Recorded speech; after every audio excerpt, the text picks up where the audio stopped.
Сәлеметсіздер ме оқушылар? Бұл 4-ші сынып қазақ тілі пәні 108-ші сабақ. Өткен шақ тақырыбын жалғастырамыз. 18-ші жаттығу. Мәтінді тыңда. Ақиқатқа айналған арман. Біздің бала кезімізде екінің бірі ғарышкер болуды армандайтын.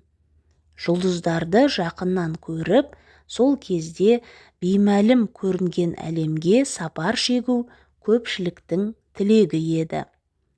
Олардың арасында мен де бармын.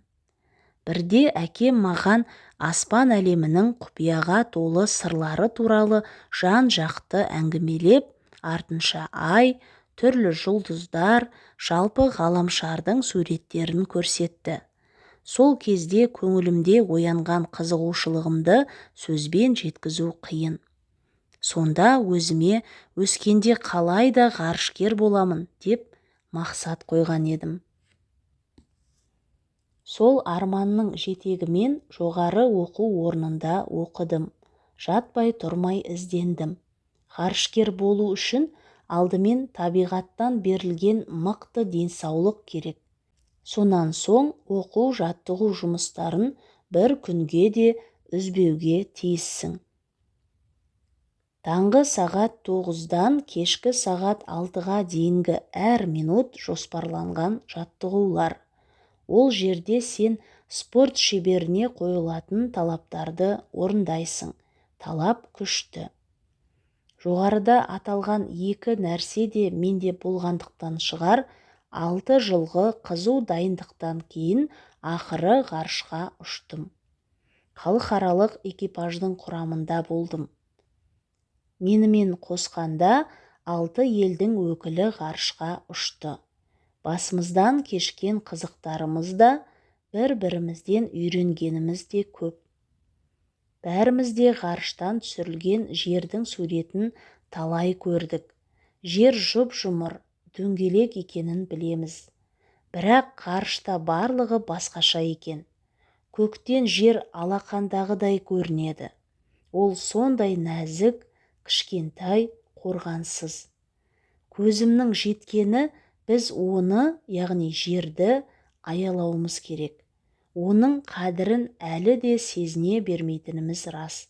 Ғарыштан жерге түскен соң өмірге, қоршаған ортаға деген көзқарасым түбегейлі өзгерді. Өзіміз мекендейтін ғаламшарды сақтай білуіміз керектігін жете түсінгендей болдым. Мәтіннің авторы Айдын Айымбетов. Енді мәтін мазмұны бойынша тапсырмаларды орындаймыз. Мәтін кім жөнінде? Мәтін ғарышкер Айдын Айымбетов жөнінде. Ол туралы не білесің? Айдын Аханұлы Айымбетов, қазақ ғарышкері, халық қаһарманы. Ол 1972 жылы Талдықорған облысында дүниеге келген. Ол бала кезінен ұшқыш болуды армандаған. Әскери оқу орнында білім алып, ұшқыш болып қызмет атқарды. 2015 жылы ол ғарышқа ұшып, халықаралық ғарыш станциясында жұмыс істеді. Айдын Айымбетов ғарышқа ұшқан 3-ші қазақ. Ол батылдығы мен еңбегі үшін халық қаһарманы атағын алды. 19-ші жаттығу. Мәтінді қатесіз көшіріп жаз. Ғалам осыдан 10-20 миллиард жыл бұрын ғарыштық жарылыс нәтижесінде пайда болған. Бұл ғарыштық жарылысты үлкен жарылыс деп атап кеткен. Жер мен күн жүйесінің басқа ғаламшарлары осы шаң мен газдан пайда болған. Мәтін ғалам энциклопедиясынан. Етістіктерді не істеді сұрағына жауап беретіндей етіп өзгерт. Ең алдымен мәтіндегі етістіктерді тауып аламыз.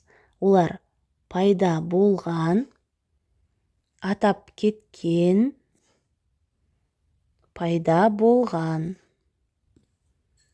пайда болған, пайда болды, атап кеткен, атап кетті деп өзгертеміз.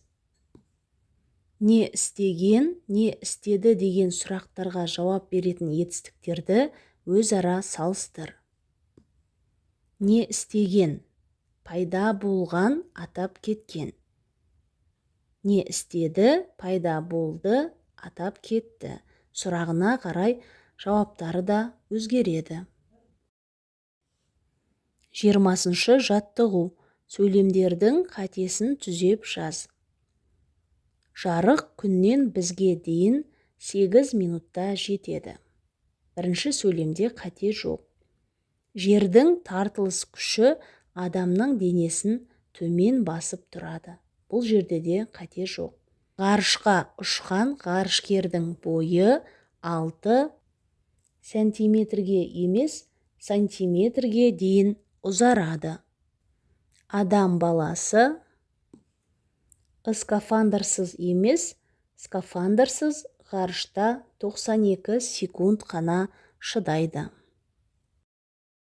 Шығармашылық үзіліс. 21-ші жаттығу. Үлкен картадан төмендегі 10 жұлдызды тап. Мысалы, бірінші нөмірлі жұлдыз картада кіші Г, үлкен Е болып белгіленген. Қалған 9 жұлдызды тап. Бірінші жұлдыз белгілі, кіші Г мен үлкен Е. Міне осы жерде болады. Бұл бірінші жұлдыз. Екінші жұлдыз кіші Ә мен үлкен Ә әріптеріне сәйкес келеді. Кіші Ә және үлкен Ә. Бұл екінші жұлдыз. Енді үшінші жұлдыз кіші И және үлкен З әріптеріне сәйкес келеді. Міне кіші И және үлкен З.